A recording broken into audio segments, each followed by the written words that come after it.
Next is his sister, Anisha Ward, also from Bostonia Global High School. Third, all the way from New York, very grateful for your flight, many connections and whatnot yesterday. Stephen Laureano from Fordham University. And then last and equally amazingness is Michaela Leslie Rule. She's the senior strategist at Wonder Strategies for Good. So, all right, so the spirit of this panel today is really trying to amplify and center on youth voices. If there's something that we all learned from the pandemic, it's that, creating, us as like all adult actors in the room who are here to advocate and create better institutions for students. For a long time, you would come to conferences like this and you see a bunch of people like us here that are, I like to think of myself as a recent college grad, but it's not actually the case anymore. But there's never really a lot of students at conferences like this. And so I think the spirit of this whole initiative and this event and the initiative that we've been working on is trying to amplify and center on youth voices, and especially coming out of the pandemic where I think people realized pretty quickly, like the world changed overnight, everything went online, and adult actors maybe that took for granted for a long time, like actually the opinions of what students thought and asking them how can school be better for them, realized that we needed to have a different way of looking at it. So Wonder Strategies for Good and Roadtrip Nation partnered with the Equitable Futures Initiative from Gates Foundation to last year launch a Youth Voice Initiative. That would be a repository where youth could come and share their insights, their learnings, and be a resource where adult actors could come to kind of learn from best practice and just thoughts and take a gauge on how students are doing.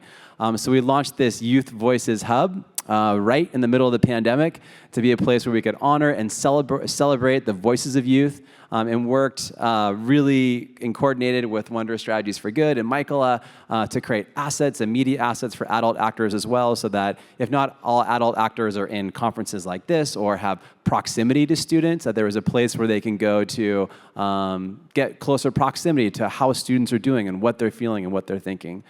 So with that, in the spirit of that, this panel today is really to have a really natural conversation and think about this less of like an interview.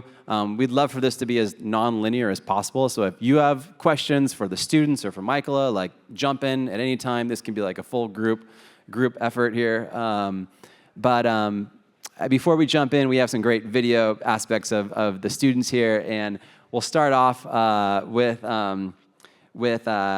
Matthias and Anisha's video. So these are students from Bostonia Global High School. They were at Cajon Valley last year, which is a local Roadtrip Nation school where we do our Roadtrip Nation curriculum with them. And last year, they joined us here at ASU+GSV in the huge green motorhome to interview conference attendees about their roads and lives. So we'll watch that video first, and then we'll go to Steven's video. My name is Matthias Ward. I'm 15. We're at the ASU+GSV conference. I don't think I've ever done an interview before. It's kind of nerve-wracking, but I'm gonna do it with my brother. That's why. My name is Shaka Mitchell, and I'm the Director of State Strategy and Advocacy for the American Federation for Children. And what our goal is to make sure families have the ability to choose a school for their child that best meets their needs. What made you want to do what you do? When I looked around at all of the different things that you could get involved in, whether it was things like criminal justice or if it was healthcare or something, to me, education was like a first principle. I felt like if we got education right, we might be able to solve so many other problems more easily. So I think that's what made me pursue education. What would the ultimate goal for your job be like? It's a great question. I think the ultimate goal for my job would be for every family in the US to feel like they could pick a school for their child that works, regardless of where they live and regardless of how much it costs. Do you have any advice for a kid maybe still in middle school or in high school who don't know what they're gonna do?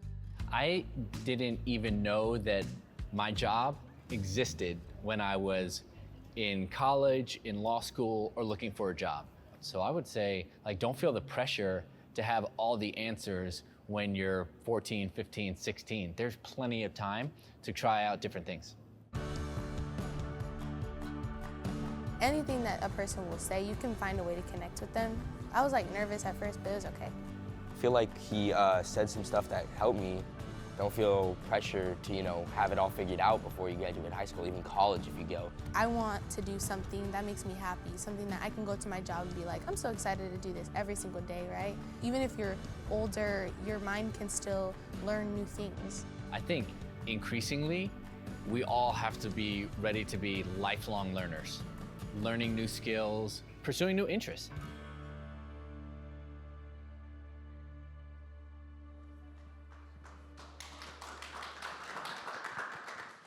All right, next up to give you a little more about Stephen. Stephen is a student from Peer Forward, which is another grantee of the Equitable Futures Initiative. And so we connected with Peer Forward, awesome organization, and here's a little bit of video about Stephen. My name is Stephen Laureano. I'm 17 years old and I'm from the Bronx, New York. I go to All Hallows High School and I'm a senior.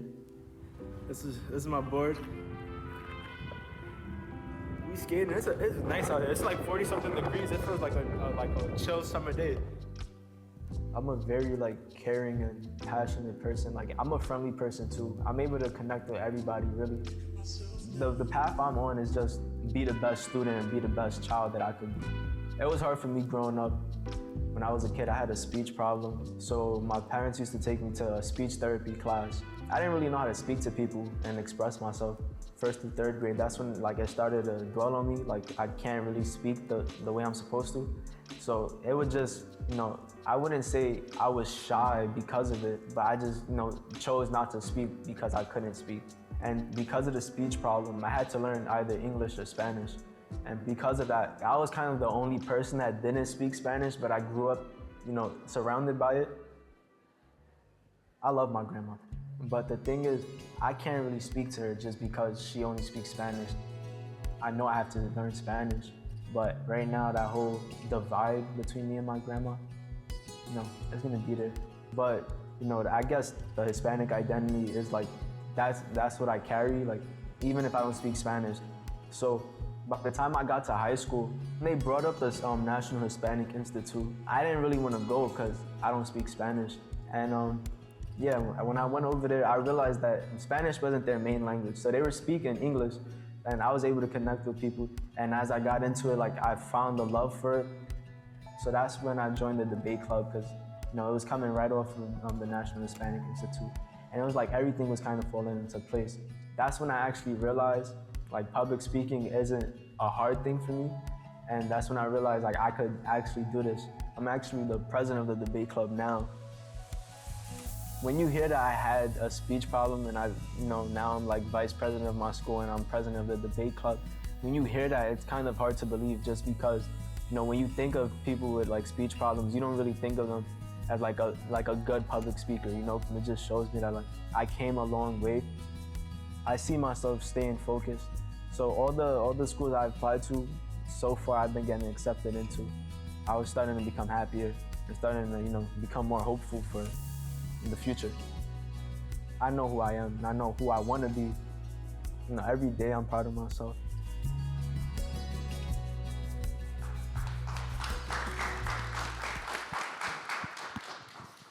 All right. So would you guys mind just telling us a little about yourself and what your hopes might be for the future, challenges you may have faced, how you're doing in general, just a little about your background, your hobbies, things you're interested in. Matthias, you want to go first? Yeah, I'll go first. Is it working? Hi, my name is Matthias Ward, if you didn't know. Yeah, that's a good one. So, and I'm a sophomore. My career plans are, still kind of up in the air. I'm interning at a financial advisor's place at Edwards Jones, and I think I might want to do that. But yeah, I'm still deciding. Some of my hobbies are, I like playing sports, just like being outside playing games. And yeah, that's about it. Hi, I'm Anisha. I'm a freshman in high school. I'm very interested in cosmetology right now, so I am mentoring with a Gold Line salon, which is just a hair salon, and learning a lot of things that I thought I would really like. I was like, oh, I'm so interested in this. I really want to do this when I'm older. And I like this opportunity because it allows me to realize, do you actually want to do this when you're older? So as I'm doing that, I'm like realizing I kind of want to get into real estate or something that I can further my education in business and money and be able to meet new people. I mean, you can do that in the industry of cosmetology, but I want to have a side job as well as having cosmetology, so that can't be like my main focus. Some of my hobbies are also doing sports. I love outside, hang out with my family, hang out with friends, and writing. I also like writing, so that's about it. Yeah, so I'm Steven. I'm a first-year student at Fordham University, majoring in psychology. And, I'm thinking about being a forensic psychologist. I want to do law and, psychology as well. I don't know, some of my hobbies, like they said, sports, boxing, MMA, stuff like that, skateboarding. And I don't know, something to finish it off. I'm really into sneakers and stuff like that, so I'm a big sneakerhead. Awesome. And it's been a crazy couple of years, obviously. And, when you look back on the last 2 years, what have you learned? In terms of resilience, what insights and how are you guys doing now coming through the last weird little chapter here? Yeah. It definitely changed a lot of things, being out of the classroom in person, first and foremost. But also, some things I wouldn't have ever started doing. You had a bunch of time on your hands, so you could just do whatever. I just kind of watched stuff and, figured out, I'm trying to think of something specifically, but just a whole bunch of, little random things. But I think one thing I did was learn how to solve a Rubik's Cube. I just looked it up, and I was bored. I bought one, and I just solved it, and then, I don't even know if I could do it anymore, but just one thing I did. But yeah, it was just different, definitely different. And then the mask thing, and yeah. For me, it was also learning new things, but it was also being able to get more into what I wanted to. So when we were not in distance learning, so before all the corona started, it was like, oh, I'm interested in hair, but I don't have time for it. So I was like, okay, let me just continue school, do this, do that, do that. But then once we got into quarantine, I was like, okay, now I can actually get into it. My mom bought me one of those practice doll heads that you can practice braiding on, and I started getting really good. And the first braid I did, I was like, I can't do it. My dad was like, Anisha, you got it, you can do it. And I was like, no, I can't. And I just kept doing it, and got really good. And so now that's something that I'm really interested in. But it was really hard going back into the classrooms with masks, because you would look at your friends and be like, wait, do I know you? Do I know you? And your teachers, they'd be like, you take your mask off, and they'd be like, what are you doing in this classroom? You don't belong here. I'm like, yeah, this is the classroom I'm supposed to be in. I don't know what you're talking about. But it was really weird just going back into everything, getting back to the normal. It's still really not completely normal, but it's good with not having the masks on. But you still have that option. But yeah, that's all. Yeah, so I don't know. It was definitely challenging, especially, I was doing distance learning my whole senior year, so I didn't really see none of my friends, none of my teachers. It was just, on Zoom. And I guess that kind of was a little off-putting, but it did show, hard work and dedication does pay off. I don't know. When I started getting my college acceptances and stuff, it was it started boosting my morale, especially with everything going on. And especially now, first year in college, seeing everybody without their mask, and, you walk past, it's like you see new faces, and it's like a breath of fresh air. So it's really, I don't know, it really showed me that, everything pays off eventually, especially now. I made the dean's list and stuff like that, and I didn't really think I would do that. So, thank you. So, yeah, so it really just showed that, as long as you put in the dedication and all the time and stuff, it doesn't really matter what's going on. As long as you just keep, persevering and stuff, you're really gonna see all the work, and everything's gonna pay off. So. And were there bright spots? You look back on that time. Was there something that solved a Rubik's Cube, you know. And anything else like that you maybe, I don't know, when you look back on that time, like, you know, how do you reflect on that? For me, it was just like a lot of things. Like I had a lot of time on my hands, so I went out and I played a lot of basketball. I remember I went out like every evening, and I just shot some hoops. I think also I just like started watching like some TV shows, got into watching some different type of TV shows. Yeah, nothing else really. I think I got to know my family more, because with school and anything else that I got involved in, with my school, I'm like the person that, oh, you want a representative? Oh, go to her. Like they would always choose me. My name was always there. I was like, oh, you can pull her out of school. Let's do this really quick. Oh, she needs to go to a meeting. Oh, she needs to go to a Zoom call. I'm like, oh my goodness, I have nothing. Like, I need something else. So when the quarantine started, it was like I got to know my family more. I got to know myself more. It was like, what do I want to do when I'm older? What do I need to change for next year? So I would write in my notebook, like I have 1 million journals now, that was like, okay, this is how I used to be. Let me change this and this and this just to make myself better. Not for anybody else, just for me. And what will help me grow, what will help me learn, what will help me. It's not about anybody else. Like, it was really just focusing on myself, because it was before, it was just more on my family and my siblings or my school. And which is, schoolwork was good. Like, I'm not saying that I shouldn't have focused on that, but it was, I liked that. I was able to focus on myself more, learn about hair, learn about whatever I wanted to. So I learned how to skateboard during the little quarantine, and no tricks yet, but I could cruise and stuff like that.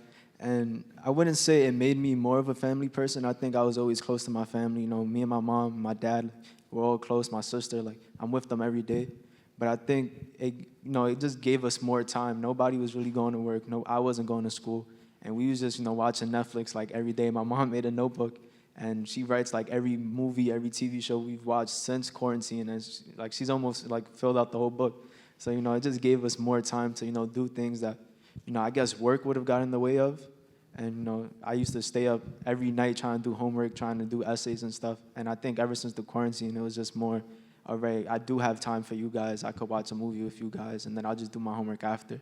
So I think that was like the main positive. It just gave us all more time to really do things that we probably would have not had the time to do if quarantine never happened.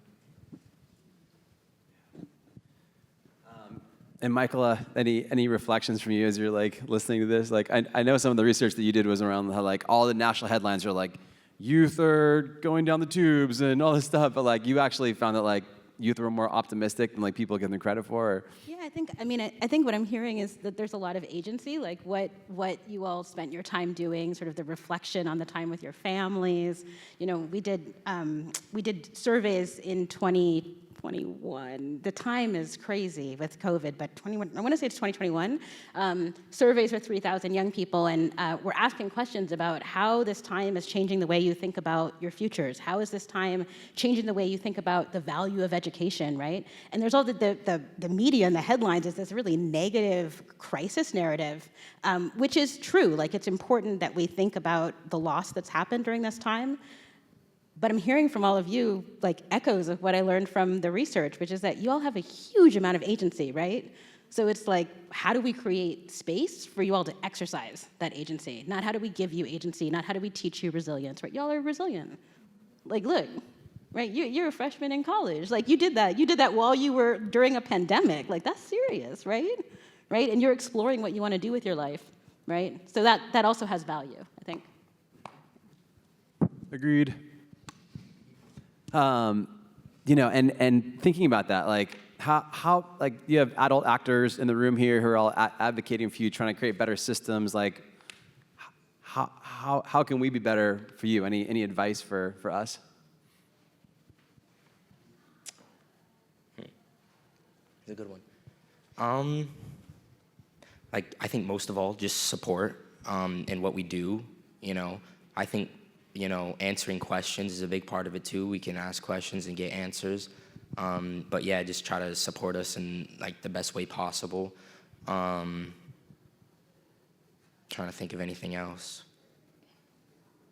And also like advice helps a lot. Like just little bits of stuff that you've learned along the way of what you started to do, and what you've learned, that helps tremendously. Piggybacking off of the advice, and not like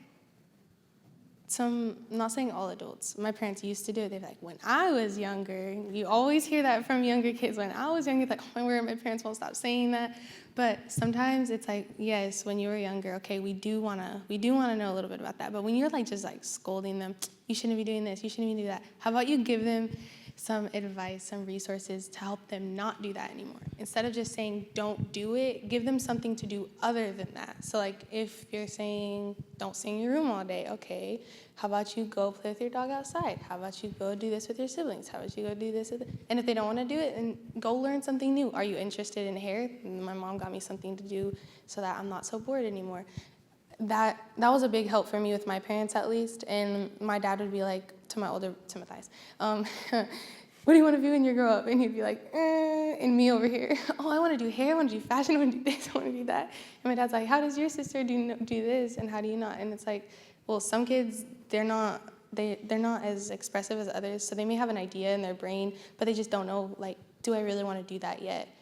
And if they do, at least for me, if I express what I want to do, I'm scared of somebody being like, oh, but I thought you wanted to do this. And it's like, okay, now I'm a failure. Okay, I'm sorry. But I don't know. Yeah, that's all. All right, I don't know. I would just say, like, listen to us and, believe in us, because I feel like that really goes a long way.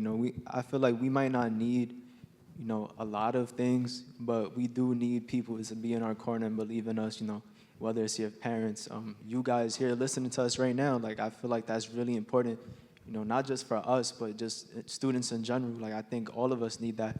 And I think that's what really keeps us on the right path. My parents believe in me, so it's like that's what makes me want to do good in school. That's what makes me want to be something when I grow up, because it's not just me doing it for myself. Now I got to do it for, my parents. And I think, just that in general really goes a long way. And I would say, just keep doing that for everybody.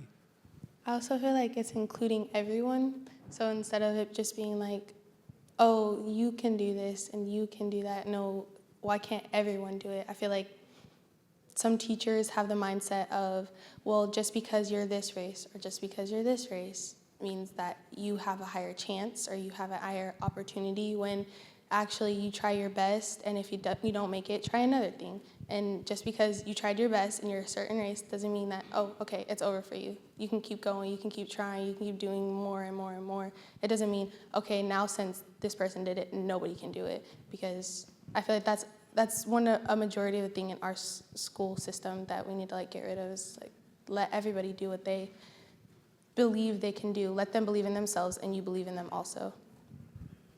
I think a little bit of what I'm hearing you sort of say, things that I'm finding really interesting in the research that we're doing at the moment, which is about this kind of burden of making a premature decision. Like, a lot of the messaging in our universe about school is that you need to know. Like, you have to know now what you're going to do. If you don't know now, then you're not a serious student, or you're like a dilettante or something like that, right? But there's a lot of that burden. It's strange, right? Like, we're at a conference of people that are innovators, and the whole point is that they've been agile, that these people have been able to innovate and create things because they've been able to absorb information about their experience and then make new decisions and make choices for themselves. And I think it's interesting kind of to hear that we're not giving that message to young people necessarily, right? It feels like you have one opportunity to fail, and if you fail, then that says something about you. But in the professional world, we're celebrating adults that fail all the time, right? And are learning from that failing. This whole conference is about that, right? So I think, I was just gonna say, I feel like, I'm you could be in my research. No, it's exactly that. It's real talk. I love that. And speaking about the innovation front, and Steven, you're a part of Peer Forward, which is a really innovative intervention for students, and can you talk a little bit about Peer Forward and your experience there, and how that was maybe helpful your senior year during a pandemic? Was that? So I think Peer Forward, it really helped us a lot. It wasn't just for the members of Peer Forward, because we was also supposed to, help out, our class as well. I think it gave us what we kind of needed to, go through the college application process and stuff like that. And it gave us like tools. It wasn't just like we was doing it on our own. I feel like, for so many other students, applying to college is a really stressful thing. And I think Peer Forward really helped kind of pick that stress up a little bit. And I don't know, I guess the way the program worked, it was like the seniors, whenever we moved on, we would nominate like a junior coming up so they could take our place, stuff like that. And I think, stuff like that is actually important because it wasn't just us moving and then the program's dead or like it's done. It was like it kept going as other people kept going up and stuff. So, even now that I'm gone from All Hallows and I'm in Fordham and just seeing what some of the other All Hallows seniors and what they're doing, it's like it's really nice because it helps keep the process going and it helps college application that process be a little alleviated. So I think it was a very important little program. Yeah, Peer Forward actually has students creating digital resources for other students too, and a bunch of those student resources are on the hub. So if you're looking for student-created peer-to-peer resources for your students, you can access those there too. I was just like interesting, like listen to you all talk about like what do you want to do, like the forensic psychologist and all the other stuff. And I was thinking about your research on occupational identity and the importance of social capital, and knowing that like you two did interviews last year at ASU+GSV and like I don't know, would you maybe like can you talk a little about like the importance of social capital right now for like anything you've been learning on that front? I know I'm kind of pulling it out. I want to be real that there are other people at this conference that are specialists in social capital, I know. so I'll just I think I can sort of think about it in terms of this last couple years with COVID, and that like I said before, I think there's been a lot of conversation about learning loss, but I think there's also a conversation about the loss of relationships that exist in schools. And so, even when you all were talking and you're talking about like what it's like to be back at school, like to a T, right? Having the mask off, seeing people's faces, building those relationships back up. So I think certainly in our research, that's one of the sort of, I would say one of the key findings, right, is around the necessity of having these networks of relationships and caring adults, but also caring young people, like peer relationships and near peer relationships and how important those are. So I think sometimes we think about, I'm kind of wandering, but in the research we talked a lot about mentoring. And there's sort of this universal value among young people about the value of having a mentor, right? But when you ask adults what a mentor is, we have very specific ideas in our minds. We're talking about an adult that knows more and they show up in a certain way and they give guidance and they escort you on your journey or whatever, right? But when young people, the language, and at least for us, and I'd be curious for you all, mentors can be like cousins, they can be like really good friends, they can be near peers, and they're doing the same thing, but we're not thinking about it in that way. So imagine like a universe of school where you're losing all these people that are critically important to how you understand belonging and how you are making these like huge choices, where to go to college, right? Like what you're interested in, kind of bouncing ideas around. That's also kind of I'm going to be shamed later when someone says that's not mentoring, but I think about these ideas about transparency in relationships and being mutually beneficial relationships, right? So I think that's when I think about COVID, when I think about like what's happened the last couple of years, I think I wish there was more of a focus on the relationships, because I think the relationships are kind of they're foundational to anything else that we want to accomplish, right? No, that was actually brilliant. I mean, so, kind of riffing off that, like, are there any adults in your lives or that were special and important to you in the last few years that kind of helped you along this journey? And maybe why? For me personally, I can't really think of somebody off the top of my head now. I do actually have like a mentor, how you kind of said, like, yeah, somebody that knows more than me that's kind of telling me, and I go talk to him a lot. Like I said about he's a financial advisor actually, and I do talk to him, so that's a specific mentor, but and I can't really think of somebody that has been a mentor that isn't like, a literal mentor, but there is people, that I just look up to. I also have a mentorship. Like I said, it was at Gold Line, just a hair salon. My Mine is more of like a chill mentor. You walk in, you like do what you need to do. But it's also like if I have questions, I like that. Like I can just go to her. Well, I have 2 mentors, but like I can just go to them, and I'm like, I don't understand why you just did that to their hair. Can you please explain? So like explain it to me. But I also have my parents. I do have to say a lot of kids are like, oh yeah, my parents are my superheroes. My parents are my mentors. But actually, I go to them like, okay, I want to do this. And the other day I was explaining to my mom, I was like, I want to be homeschooled. I'm done with school. I don't want to be in this system anymore. If I was able to like do my own thing, I would. I want to be able to learn about business because I want to learn about finance because when I'm older, I want to be able to just go into the world and be like, okay, I'm prepared for this. I'm ready. And I feel like some school systems, which is like here, they're not ready for the kids. Like, I wish that they had a plan and like you could like get your plan straight, let the kid explain, what do you want to do when you're older? Okay, I want to get a house. Okay, do you know how you're going to get that house? No. Okay, let them explain. I feel like that's what a school should be. They should be your mentor. Like, okay, you want to do this specific thing? Let me explain this to you. That's what my mentor is doing, at least. Me figuring out if I actually want to be a cosmetologist or a specific part of cosmetology because it's different areas, hairstyling, makeup, nails, skincare, all of that. So my parents have helped me a lot with that, and my dad is encouraging me with the hair, and my mom is also, but especially with, I'm an outspoken person, and I also can sell you whatever. So like, I'm like, okay, you want to hear something? Let me tell you about that. My dad's like, you could do real estate. I'm like, that's a great idea. They make a lot of money. But yeah, that's about it about my mentors. So I would just say my parents, my mom and my dad, they have like different upbringings. So I think having, I don't know, having one of them tell me one thing and then my dad could tell me another thing, I think that kind of helps me along my process just because it's not just like one idea getting pushed across by both parents. I have 2 different ideas, 2 different, point of views. And I think that's what really, helped me get along. I could also say teachers and stuff, but I feel like teachers, they're supposed to be there and, help you along your journey. So I really think it's just my parents, whether, they either support what I do or they, say, they're critiquing one thing I do, I think, they definitely help the process go along, and they help me with everything I do. Even coming over here, they were, call me, let me know what's going on, or text me if there's any problems. Like even if they weren't here with me, like they were still, with me, like by my side. So I think they're definitely like my 2 biggest mentors that I could think of. Thanks. Do Yep.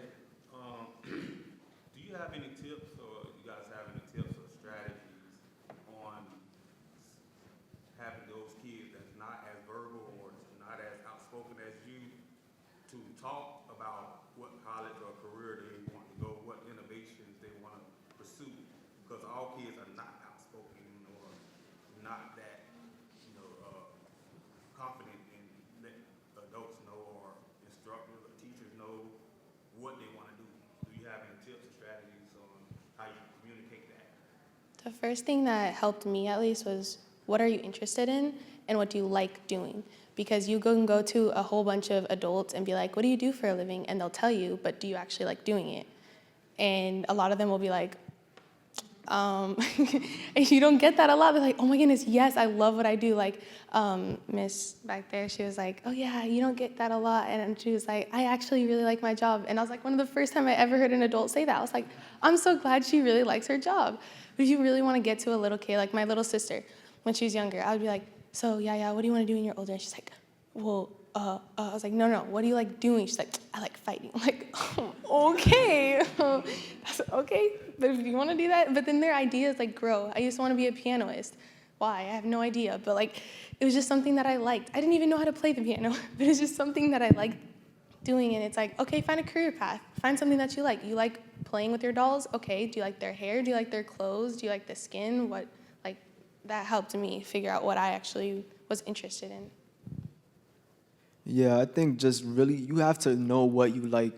It's one thing to go to school, go to college, and then major in something that you might not ever use, a day in your life. I'm majoring in psychology, but it's because I've actually, I've taken a psychology elective my senior year, and I was like, this is something that I'm actually interested in. right? So I think knowing what you like really helps a lot, because I think there's something for anybody. You don't have to go to like a big job. You could probably do something yourself. You could be an entrepreneur. There's so many other aspects that you could go into.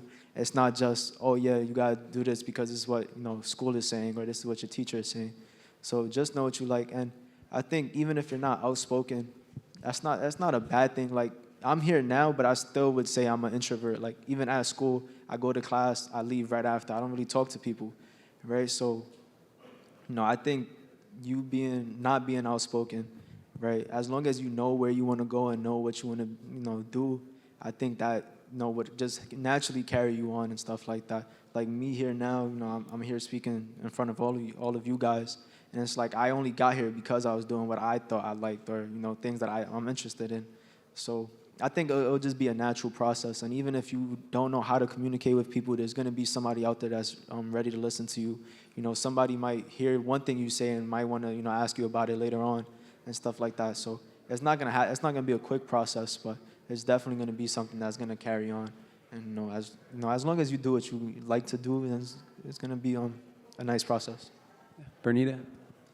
So I like that question, right? But I'd like to flip it and say, what do you think, what would you have wished schools or the adults around you did if you were quiet, right? What do you wish they would do as opposed to you being quiet and you just open up? What would you have them do? And then my second question was, can you talk a little bit more about the career that you had to, the school to career path not being non-traditional? Yes. Yeah, so I feel like schools, they should have definitely given us a lot of, opportunities and, let us know about programs like this. I remember when Roadtrip Nation got brought up to me, I didn't know what it was. Nobody really told me about it until it was like I got the email saying, oh yeah, we wanted you to do a little video for us. It was, it was kind of random. And even me getting invited over here, I didn't know what was going to happen. I got an email one day, I was, coming out of class, and it was, oh yeah, we want you to come down to San Diego for this. So I think having more of these programs really being announced to us before we even get into them would be, a good thing, because it gives us something to work towards. I guess I got here because of the work I was doing, but I didn't know I was going to get here. So I feel like if this was something I would have known about, I probably would have been putting in more work and would have been trying extra hard just to even get here. So I think a lot of students need programs to really look forward to and, bring that up to them now before it's just, oh yeah, this is a random email. And some kids might not even check the email, right? I know me, sometimes I don't check my emails. Sometimes I get spam emails that might be something important and I don't really know what it is, right? So letting them know now is definitely like gonna let them know where they want to go, before it even gets to that point. Getting kids to talk, I know from experience with my little siblings, is really hard. My siblings are always talking because we're really talkative people. But with kids in school, I'm that one kid that even if I'm the popular kid or everyone likes me, in their own minds they're like, well, I don't actually like her. But that's not what stops me. I don't let other people, I'm like, okay, if you don't like me, okay, that's your choice. It's okay. But my point with that is, if someone's sitting in the room and I see the person in the back struggling, like you can see people's facial expressions. If they're not understanding what's going on in class, after class or in that class, I look at the teacher, the teacher looks at me, they know I'm that type of person. I'll go to that student and I'm like, hey, do you need help with this? I've done that with like every single year, one new student or multiple students, every class that I have. And every time it happens, I see that student, they get up, they start talking more. They're like, they just needed that one person to give them a push. Like, even if you're another quiet kid in class, they just needed you to come to them and tell them, hey, you got this, you can do that. They don't need a teacher, oh, you got this, like that fakeness. They need another peer to be there, like a mentor. Like, it doesn't have to be an adult, but another peer to tell them that you can do this, you got this. An adult telling them that, they're like, okay, but do you actually know what I'm going through right now? Like, I remember thinking that when someone would come to me, I'm always here for you. You're like, totally. Like, you can say that, but are you actually? If you have a friend in that class and they're always there, they're that one friend that you're like, you know what? I know they're gonna listen to me, or I need help with something, let me go to them. That may help them open up more and may help them get to know themselves and other people. I think that's probably the perfect one to end on. So thank you so much to everyone for being here, and thanks for our awesome panelists for the session.